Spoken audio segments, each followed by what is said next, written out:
Boys and girls, thanks for joining me today. So this week we're learning all about the kids in our class and the kids in our little classroom community. And this is a story that I really like, and I think that you guys would probably like to talk to your parents about this. My kids ask me all the time, oh, Mom, tell me about when I was born. Tell me about how excited you were. They love hearing that story. And this is a really sweet little story called Tell Me Again About the Night I Was Born, by Jamie Lee Curtis and illustrated by Laura Cornell. Okay, no words, so we don't start on this page. Oh, this one has some pictures. Look, it's a crying baby and it has the word me with an arrow. Does anyone know what those are called? Those are footprints. Tiny, tiny little baby footprints. When you're born at the hospital, they take footprints because it's so fun to see how tiny your feet start out with and then how big they get. And this is called a lock of hair. It's probably from the first time she got her hair cut. And then here's pictures. It says Clark's. Oh, Clark is the dog. That's silly. And there she is drinking her bottle. Tell me again about the night I was born. Oh, this looks like a scrapbook. She's holding up a book and it says me. And Clark, the dog, is holding up his book and it says me. Oh, and look, the daddy is holding what's that? Can you see it? Yeah, it's a toothbrush and toothpaste. And the mommy's got her hands in her pocket, and it looks like she's wearing jammies. What time of day do you think it might be? I think you're right. It is nighttime, Juliana guessed. It's nighttime. I think she wants her bedtime story. Tell me again about the night I was born. Oh. Tell me again how you and Daddy were curled up like spoons and Daddy was snoring. Tell me again how the phone rang in the middle of the night and they told you I was born. Tell me how you screamed. Ah! I think that's a happy scream. Tell me how you called Granny and Grandpa right away, but they didn't hear the phone because they sleep like logs. And look, they're running out the door and poor Clark is holding his leash like he wants to go. And the Grandma and Grandpa sound asleep. Tell me again how you got on an airplane with my baby bag and flew to get me and how there was no movie, only dinner. Oh, this family, they didn't just go down to the hospital to get their baby. They had to go on an airplane. Wow.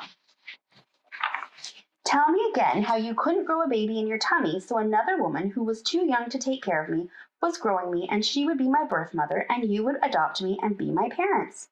And this is my family tree. This shows all the people in her family. So here's her. It says me, and then it goes up here. It says dad, birth mom, mom, Grandpa Neil, Grandma Barbara, Aunt Jenny, Uncle Steve, Cousin Tanner, Cousin Paige.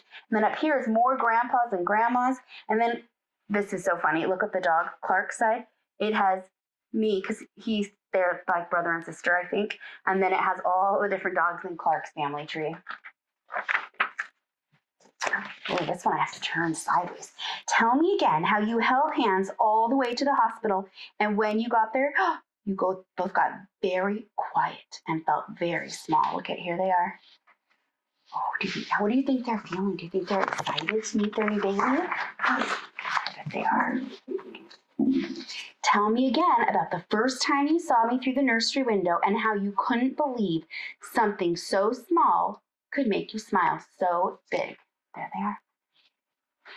Most of the time now, the babies stay in the rooms with the moms and dads, but sometimes they have a nursery where they can go and rest.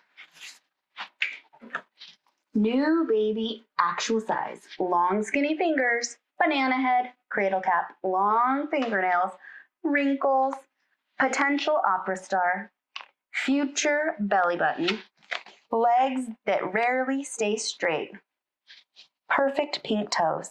Tell me again how tiny and perfect I was. Oh my gosh, boys and girls, seeing a new baby for the first time is so amazing. It was the best feeling in the world. Tell me again about the first time you held me in your arms and called me your baby sweet. Tell me again how you cried happy tears. That's very true, boys and girls. When I had my babies, I cried happy tears the first time I met all of them. Tell me again how you carried me like a china doll all the way home and how you glared at anyone who sneezed. Look, there they are. Everyone stay away. They have a newborn. Tell me again about my first bottle and how I liked it so much. Tell me again about my first diaper change and how I did not like it at all. Babies, when they're newborns, they like to be all warm and cuddly. And when you have to unwrap them to change a diaper, they don't like that. Tell me again about the first night you were my daddy and you told me about baseball being the perfect game like your daddy told you. Oh, look at these parents look so tired. Tell me again about the first night you were my mommy and you sang the lullaby your mommy sang to you. Tell me again about our first night as a family. Oh, look, and she's going to bed. And boys and girls, this is something that my kids ask for at bedtime all the time. They want to know all about the day they were born. Mommy and Daddy, tell me again about the night I was born. The end. So boys and girls, I hope this is a fun conversation starter that now you can ask your mom and dad to tell you all about when, because it is really fun for the parents to get to share the story of how excited they were to meet their baby and how tiny and perfect I'm sure you were when you were born too. All right, friends, thanks for reading with me.